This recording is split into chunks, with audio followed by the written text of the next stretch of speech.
नमस्ते. आज आपण पाहूया मिरचीचा ठेचा. चला तर बघूया मिरचीचा ठेचा कसा करतात. सर्वप्रथम मिरच्या देठ काढून स्वच्छ धुवून घ्यायचे. आता आपण लागणारं साहित्य पाहूया. कोथिंबीर छान स्वच्छ धुवून घेतलेली आहे.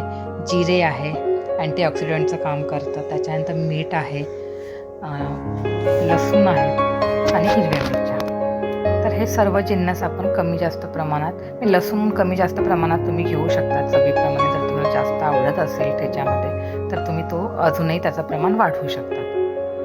आणि हिरवी मिरची जी आहे तर ते विटॅमिन सीने भरलेली असते, त्याच्यामुळे ते छान असतं. गार्लिकमध्ये पण म्हणजे लसणामध्ये विटॅमिन बी, विटॅमिन सी असतं.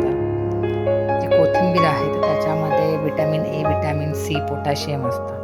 तर कमी तेलामध्ये आपण हे शॅलो फ्राय करून घ्यायचे आहे. मंद आचेवर छान हलका सोनेरी रंग येईपर्यंत सर्व मिरच्या सतत भाजत राहायच्या. त्याच्यामुळे ते चव छान येते आणि मंद गॅसवर भाजल्यामुळे त्या सगळीकडून भाजल्या जातात. त्याच्यामुळे छान असं त्याचा रंगही छान येतो.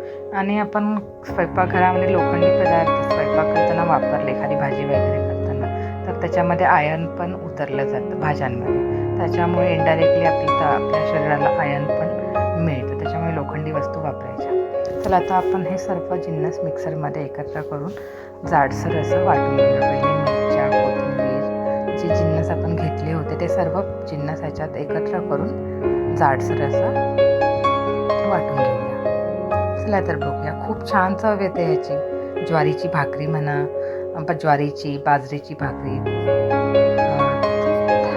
थालीपीठ, पराठे ह्याच्यासोबत खूप छान चवीला छान लागतं. वरण भातासोबत लिंबाची फोड, मिरचीचा ठेचा, कांदा, कैरी घेतली तरी खूप सुंदर अशी याची चव उतरते आणि खूप छान लागतं. वरून थोडंसं शेंगदाण्याचं किंवा तुम्ही जे वापरत असाल ते कच्चं तेल थोडंसं टाकलं की तिखटपणा कमी होतो आणि तो अजून खायला पण छान लागतो. तर अशा प्रकारे हा आपला मिरचीचा ठेचा तयार आहे.